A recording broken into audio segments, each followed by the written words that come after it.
नमन करता हूँ, बड़े बुजुर्गों को प्रणाम करता हूँ और बच्चों को ढेर सारा प्यार देता हूँ। लेकर हाजिर हूँ एक इम्पॉर्टेंट टॉपिक।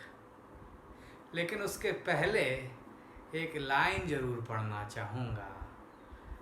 कबीरा खड़ा बाजार में मांगे सबकी खैर,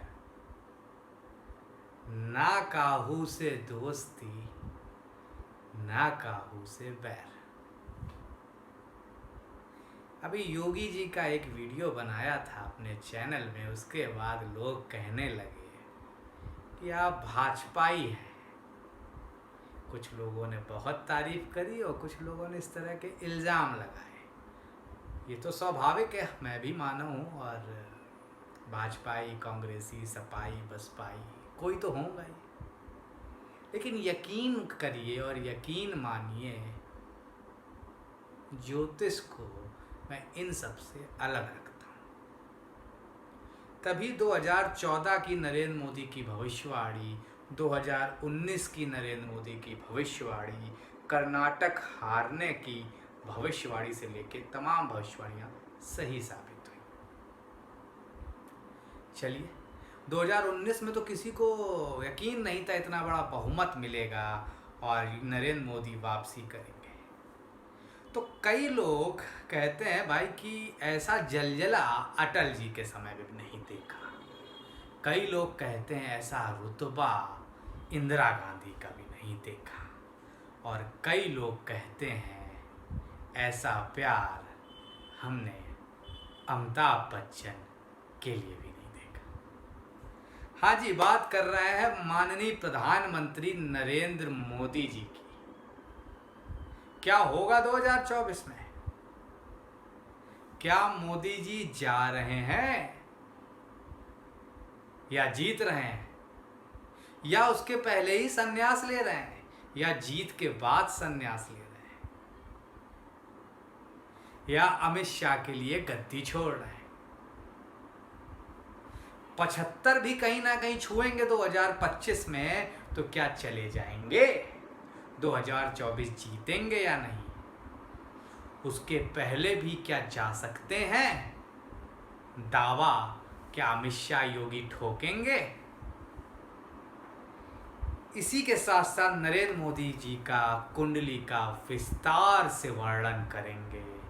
ऊपर वाले की रहमत है, माँ लखना की कृपा है, हनुमान जी का आशीर्वाद है, जो 2014, 2019 कर्नाटक से लेके कई भविष्यवाणियाँ राजनीतिक सही हुई। और इसीलिए आज आपको ये पहले दोहा मैंने बताया कि भाई मैं किसी पार्टी से नहीं हूँ। अगर ज्योतिष में मैं पार्टी का प्रेम इंटर करा दूंगा, उसेड़ देता हूँ, तो कहीं ना कहीं मेरी ज्योतिषी भविष्यवाणियाँ काफ़ी जो संत कहते हैं अपने को, उनकी तरह गलत होने लगेगी। तो इसलिए सपाई, बसपाई, भाजपाई, कांग्रेसी जो भी हैं ठीक है, बट यकीन मानिए मोदी जी की कुंडली का विश्लेषण दिल से करूँगा और पूरी तरह से ज्योतिषी पहलू पे आधार पे करूँगा, ना कि किसी पार्टी से भी प्रभावित होकर। तो चलिए भाई, नरेंद्र मोदी 2019 सब ने देखा, लोगों ने कहा कि क्या जलवा है। और आज की डेट में लोग कह रहे हैं राजनीतिक गलियारों का यक्ष प्रश्न 2024 किसका, मोदी या ममता की गोदी? क्योंकि ममता ने भी ताल ठोक दी है जब मैं ये वीडियो बना रहा हूँ दिल्ली के लिए। क्या मोदी जा भी सकते हैं, हार सकते हैं? तो इन सब चीज़ों को बताऊंगा।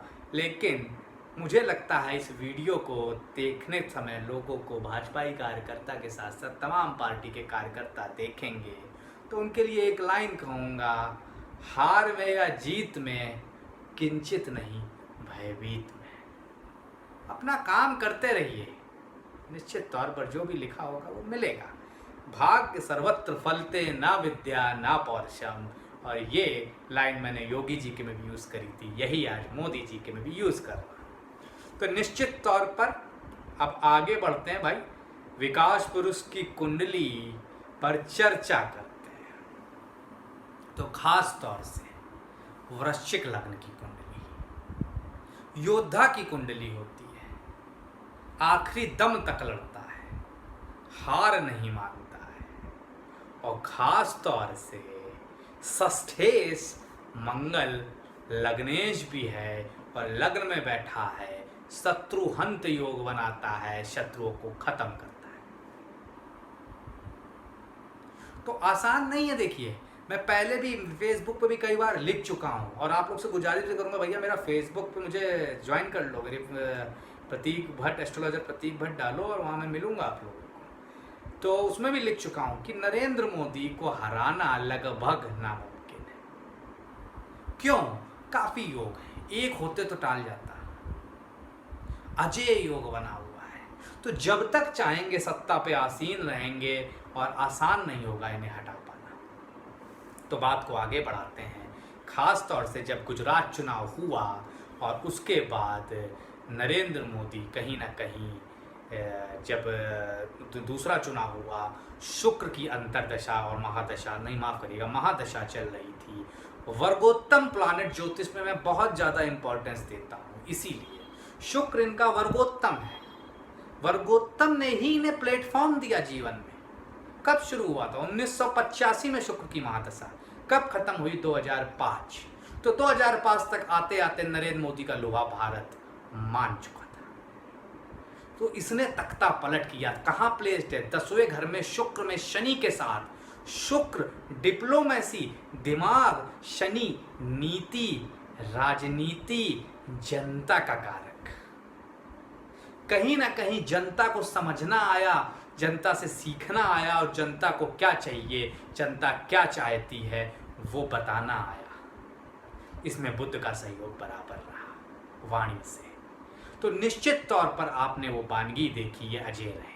और उसी के साथ साथ खास तौर से केदार योग, रुचक योग, चंद्रमंगल का महालक्ष्मी योग, वेशी योग, अमर योग, संख योग, इस तरह के तमाम योग हैं जो कि इनको अजय बनाते हैं।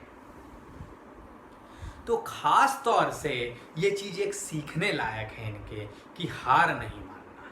अब अगर कुंडली की ही बात करूं तो निश्चित तौर पर अगर आज के परिप्रेक्ष्य में बात करूं तो चंद्रमा, मैंने हमेशा ही कहा है, भाग्येश का खास तौर से दशा खाली नहीं जाती है।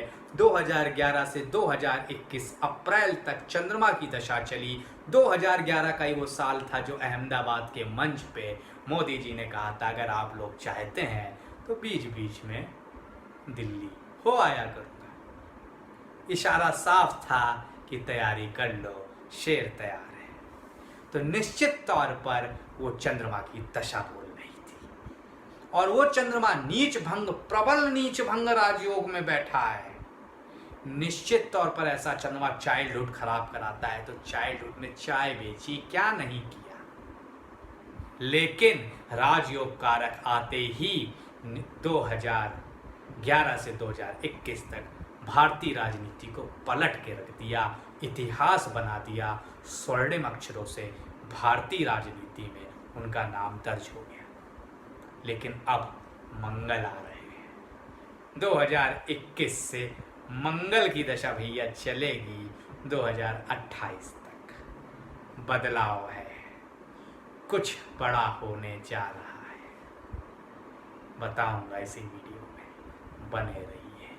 लेकिन उसके पहले मैंने हमेशा कहा कि खास तौर से शुक्र शनि का जबरदस्त योग जो कि इन्हें विवाह से दूर ले गया, क्योंकि 7वें का स्वामी शुक्र है। शनि के साथ बैठालने की वजह से एक सनक हो गई काम करने की, इसीलिए इनके सारे अधिकारी परेशान हैं, रहते हैं भैया 12 घंटे खुद काम करते हैं और हमें भी करवाते हैं। तो ये काम करने की सनक शनि देता है। और आज एक मैं और बड़ा महत्वपूर्ण ज्योतिष का सूत्र आप सबको यहाँ दे दूँ। लड़कियों की कुंडली में समग्र रूप से सफलता अगर देखनी है तो बृहस्पति से देखिए, और शनि के बगैर कोई पुरुष जीवन में संपूर्ण सफल नहीं हो सकता। तृतीयेश मतलब पराक्रम का स्वामी शनि होके दशम में बैठा है, निश्चित तौर पर पावरफुल है। इसने राजनैतिक समझ ऐसी दी कि बड़े बड़े अभी तक 2001 से आज 20 साल हो चुके हैं, सिर्फ और सिर्फ पानी भर रहे हैं इनके आगे। जब तक गुजरात रहे कोई नहीं उभर पाया, किसी का सर नहीं ऊंचा हो पाया। जब तक देश में है यही स्थिति अभी तक तो दिख रही है 21 तक। तो भाई देखिए, ये शनि का मैजिक है। अब सूर्य बुध का मैजिक समझिए। कहीं ना कहीं अगर सूर्य बुध की बात करी जाए तो सूर्य और बुध, खास तौर से सूर्य सत्ता का कारक, एडमिनिस्ट्रेटर अच्छे हुए। बुध ज्यादातर राजनेता यहीं चूक जाते हैं। यकीन मानिए मनमोहन सिंह जी की कुंडली इनसे 19 नहीं है। 10 साल सुख भी होगा, जिनका नाम भी पटल पे नहीं था, लेकिन बुद्ध मजबूत ना हो पाने की वजह से जनता के इंसान कभी नहीं रहे, राज्यसभा से ही आते रहे। और वही एक बात कांग्रेस को 2014 में लो डूबी। तो भाई निश्चित तौर पर ये बुद्ध कहीं ना कहीं वाक चतुर, वाक पटुता बनाता है। और मंगल ज्योतिष में सेनापति होकर बिना रुके बिना थके अपने सारे कर्मियों को जोश भरता रहता है, और जीत के दंगल में मंगल करता रहता है। यही एक योग है कुछ एक, जो नरेंद्र मोदी को हारने नहीं दे रहे हैं और हारने नहीं देते हैं। और कहीं ना कहीं इसके पीछे एक पुरानी, कहीं ना कहीं एक तपस्या है। काफी साल तक हिमालय में रहे, आज भी 9 दिन तक 9 दिन व्रत रहते हैं। एक 73 साल 72 साल का व्यक्ति इतना हार्ड व्रत सिर्फ नींबू पानी पी के जीवन जी रहा हो, कहीं ना कहीं है। कबीर जी ने एक दोहा भी बोला है, धर्म किए धन ना घटे, नदी ना घटे नीर, अपनी आंखों देख लिए यो कथी कहिए कबीर। मतलब धर्म, परोपकार, तपस्या, दान से धन नहीं घटता। अगर ऐसा होता तो देखो नदी सदैव बहती रहती है, उसका जल उपयोग में आता रहता है, लेकिन वो घटता नहीं है। तो यही एक वजह रही, जो विपक्षी पार्टी हैं उनका कहीं ना कहीं ये लोभ है, ये मानना पड़ेगा। शरद पवार की पार्टी प्रमुख कौन? सुप्रिया। ममता की पार्टी प्रमुख कौन? उनके भतीजे। सपा के पार्टी प्रमुख कौन? उनके पुत्र अखिलेश। बसपा के आने वाले पार्टी प्रमुख कौन? उनके भतीजे। जनता दल यू लालू के पार्टी प्रमुख कौन? उनके बेटे। महाराष्ट्र में पार्टी प्रमुख कौन? बाला साहब के पुत्र। यही एक समस्या है। और ज्योतिष से लेकर धर्मशास्त्र यही कहता है कि ऐसे लोग हारते नहीं हैं। और मैं हमेशा कहता हूं कि खास तौर से ना ज्योतिष में 90% भविष्यवाणियां सही होती हैं। सिर्फ कोई ज्योतिषी 90% कह सकता है। 10% कुंडली में का जो रिमोट कंट्रोल है ना, वो भगवान ने अपने हाथ में रखा है। तो मैं पहले भी कहता आया हूं, नरेंद्र मोदी जी के एक दैवी शक्ति काम करती है, जो उनको ब्लेसिंग्स देती है, जो कि कहीं ना कहीं हर विपरीत समय पे इनको लाभ दे जाती है। तो इसके लिए अर्न करना पड़ेगा, मेहनत करनी पड़ेगी, गलाना पड़ेगा, तपाना पड़ेगा, जलाना पड़ेगा, तब ये स्तर किसी भी व्यक्ति को मिलता है। चाहे वो सत्ता हो, चाहे नौकरी हो, चाहे पद हो, चाहे आईटी का कंपटीशन हो, चाहे बड़े संत ऋषि मुनि हो, चाहे महाराज विवेकानंद जी हो। तो ये चीज लोग ना समझ के सिर्फ और सिर्फ एक ही चीज पे आधारित है, सत्ता सत्ता और सत्ता। और ये एक ऐसा गुलाब जामुन है जिसका गुलाब हमेशा ही खिला रहता है, और इस जामुन के पीछे हर कोई भागता रहता है। कहीं ना कहीं महत्वाकांक्षा होना जरूरी है, लेकिन ध्येय क्लियर होना चाहिए। अब इनकी कुंडली पे अगर वापस लौटें तो निश्चित तौर पर सूर्य, बुध और केतु 11वें घर में बड़े अति के महत्वाकांक्षी बना रहे हैं। कई लोग कहते हैं संत है, सन्यासी नहीं, ये एक अच्छे योगी हैं, लेकिन कोई संत नहीं है। संत होंगे तो 7 RCR में नहीं बैठेंगे, प्राइवेट जेट में नहीं चलेंगे। लेकिन सूर्य, बुध, केतु एक ध्येय के तहत ये कर रहे हैं। केतु मैं हमेशा कहता हूं एक अनसुलझा प्लानट है, अनसुलझा ग्रह है, जिसको लोग देखते ही नहीं हैं। और इनकी कुंडली में यही सबसे बड़ा मिस करते हैं लोग क्योंकि केतु सूर्य के नक्षत्र में, सूर्य अपने ही नक्षत्र उत्तरा नक्षत्र में 11वें घर में बैठा है। अति महत्वाकांक्षी हैं ये, लेकिन एक ध्येय के लिए, एक टारगेट के लिए। वो है कि जब तक रहूं शान से रहूं, जनता का प्रिय बन के रहूं, जनता की सेवा करता रहूं और उच्च सर्वोच्च पद पे बना रहूं। इसके महत्वाकांक्षी हैं, ये बात सत्य है, लेकिन ये गलत नहीं है। और यही सूर्य केतु देते हैं। जब देते हैं तो ये एक बड़ी वजह है। और चंद्रमा वैसे भी मंगल के साथ हो, जैसे लोग देश प्रेमी होते हैं। चंद्र मंगल का ये योग देश प्रेमित बनाता है, इसी वजह से अगाध देश प्रेम है। निश्चित तौर पर ओवरऑल महत्वाकांक्षा है, लेकिन इसकी नहीं कि अपना नाम अमर कर जाऊं, इसकी नहीं कि अपने घर वालों को करोड़ों की संपत्ति दे जाऊं, लेकिन इसकी जरूर जब तक राजनीति में एक्टिव रहूं तब तक अजेय रहूं। और ऐसा ही योग माँ दुर्गा की कृपा से इनके कुंडली में बना है। तो ये एक बड़ी बात है। जैसा कि मैंने बहुत पहले एक बार आप लोग मुझे भी जानते हैं, मैं हमेशा ज्योतिष में पैसे का विरोधी रहा। 2017 से 2021 तक करीब अभी कुछ महीने पहलों तक मैं ज्योतिष में कंसल्टेशन मैंने ना के बराबर बंद कर रखे थे। मुझे पैसा नहीं कमाना, और मैंने बताया भी था योगी जी के भी एपिसोड में कि कोई व्यक्ति मिले, उन्होंने कहा नहीं, माया को बांध कर रखो, बंधो नहीं। लेकिन तो ये सब जरूरी है। अगर आप अपना जिम्मेदारी जनता के प्रति नहीं, अब मुझे ज्योतिष आती है तो मुझे कहीं ना कहीं वो देना चाहिए, मुझे स्टॉप नहीं करनी चाहिए। लेकिन ध्येय हमेशा एक है मेरा कि मुझे ज्योतिष की गहराइयों को अब समझना है। आज भी मैं समझता हूँ, पढ़ता हूँ, लिखता हूँ, सिखाता हूँ, लोगों को बताता हूँ सूत्र। ना कि इसको मैंने धंधा बना रखा, रत्न मंत्र यंत्र या दीपक बेचूं, या फिर खास तौर से तरह तरह की पूजा कराऊं, भाई मांगलिक की करा लो, कालसर्प की करा लो, नहीं। तो वैसे ही मोदी जी के मेरा एक ध्येय है, हाँ सत्ता चाहिए लेकिन सेवा भाव भी है। और वो सेवा भाव ज्योतिष में खास तौर से मैं बता दूं, शुक्र शनि कहीं ना कहीं जो बैठे हैं 10वें में, ये सेवा भाव दिखाते हैं। चौथा घर जनता का घर, उसके मालिक शनि, क्योंकि कुंभ राशि उदय होती है वहां पे। आप इस घर को देख रहे हैं, जनता के प्रति सेवा भाव है, आप माने चाहे ना माने। बृहस्पति वहां बैठ के प्रिंसिपल सिद्धांत इसकी कहीं ना कहीं इसका लाभ दे रहे हैं, इसमें अडिग बना रहे हैं। लेकिन यही बृहस्पति चौथा घर शिक्षा का भी होता है। शिक्षा में बाधा पैदा हुई, शिक्षा सही से नहीं हो पाई, क्योंकि कहा जाता है स्थान की थोड़ी सी हानि बृहस्पति जरूर करते हैं, और बृहस्पति कहीं ना कहीं शिक्षा से संबंधित हैं, वो हानि हुई। लेकिन समझ जो कि कहीं ना कहीं बुध, सूर्य, बृहस्पति और मंगल इन सब की वजह से आती है, वो जबरदस्त है, क्योंकि उसके प्लैनेट अच्छे हैं। तो चलिए अब बात करते हैं भाई अभी के दशाओं की। देखिए चंद्रमा की दशा, जो कि मैंने पहले भी कहा था, एक अजेय दशा रहेगी। कोई सवाल ही नहीं उठता कि कोई उनको देख भी सकता है, कोई उनको नहीं हरा सकता था। तो ये चंद्रमा की दशा ने बहुत बड़ा खेल किया है।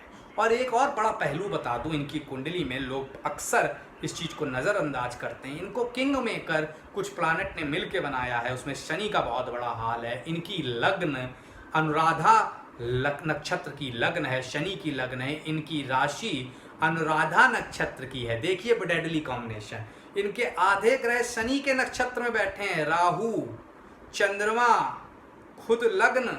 तो समझ लीजिए शनि का कितना गहरा प्रभाव है, ये लोग छोड़ते हैं। और खास तौर से बुध सूर्य के नक्षत्र में बुध के अधीन हो गया, इस वजह से निश्चित तौर पर ये बोली से लोगों को अट्रैक्ट करते हैं। मंगल की दशा जो आ रही है, बस यहाँ एक यही समस्या पैदा होगी, इसके नक्षत्र लॉर्ड बृहस्पति हैं। जनता का प्यार तो बना रहेगा, लेकिन बोली एक इम्पॉर्टेंट फैक्टर कहीं ना कहीं थोड़ी सी कमजोर पड़ेगी। और वैसे भी बोली एक अमोल है, जो कोई बोले जाने, हे तराजू तौल के तब मुख बाहर आने। जो कोई सही तरीके से तौल कर बोलता है, वो अमूल्य रत्न की तरह उसे निहार लेता है, निखार पाता है। और वही जो नहीं बोलता है, कुछ भी मुंह से निकाल देता है, काफ़ी हमारे नेता हैं, वो इसी बुध की वजह से पीछे रह जाते हैं। तो मोदी जी को ये एक फैक्टर जो आज तक साथ देता आया और ख़ास तौर से इनको ऊंचाइयां मिलती रहीं, थोड़ा सा दिक्कत करता हुआ दिख रहा है। और मंगल की दशा देखिए, मंगल खास तौर से कंपटीशन छठे घर का कारक है, जो कि प्रतियोगी परीक्षा है, जिससे हम कहीं ना कहीं लोकसभा का चुनाव, कोई भी चुनाव भी देखते हैं, छठा घर किसी भी प्रतिस्पर्धा के लिए जरूरी हो जाता है, शत्रुओं पे विजय भी दिखाता है। तो निश्चित तौर पर ये एक इम्पॉर्टेंट ग्रह है जिसको कहीं ना कहीं समझना देखना जरूरी है। तो निश्चित तौर पर मैं अगर इसकी बात करूं तो आपको ये ध्यान रखना होगा कि ये मंगल की दशा थोड़ी सी चेंजेस लाएगी। 7 मई 2021 से ये मंगल की दशा अक्टूबर तक चलेगी, जो इनको वापस लाभ देगी। लेकिन राहु 2021 से अक्टूबर से 2022 तक तमाम परेशानी पैदा करेंगे, जिसमें हेल्थ की भी प्रॉब्लम थोड़ी बहुत आना शुरू होगी। उसके बाद बृहस्पति आएंगे, जो कि कहीं ना कहीं इनके लिए राजयोग कारक हैं, तो मार्केज भी हैं, जो कि कहीं ना कहीं जनता से जुड़ाव और बढ़ाएंगे। लेकिन इनके मन में संन्यास विरक्ति का भाव पैदा होगा। साल होगा 2022-23। 2023 में सितंबर महीने से लेकर नवंबर 2024 तक शनि की दशा बुध में चलेगी, जो अपने आप में तो अच्छी है, लेकिन शनि विरक्ति संन्यास का भाव देंगे। चुनाव के लिहाज से जिसका आप इंतजार कर रहे थे, मैं क्लियर कट बोल दूं, ये चुनाव जीत रहे हैं 2024 का भी। ये जब तक जिंदा हैं, जब तक चुनाव लड़ेंगे, तब तक जीतेंगे अपने नेम पे। ये सत्ता की गद्दी खुद छोड़ेंगे, कोई नहीं छोड़वा पाएगा। 2024 जब शनि की दशा आएगी, तब जरूर इनका मन होगा विरक्ति का, संन्यास का। और उसके तुरंत बाद केतु, उसके तुरंत बाद शुक्र, जो कि न्यूट्रल हो चुका है शनि की वजह से, इनका झुकाव बहुत तेजी से कर देगा कहीं ना कहीं संन्यास की तरफ। तो आप उम्मीद कर सकते हैं 2024 का चुनाव इन्हीं के नाम पे लड़ा जाएगा। 2024 में भी इनकी विजय दिख रही है, एक अच्छी विजय दिख रही है।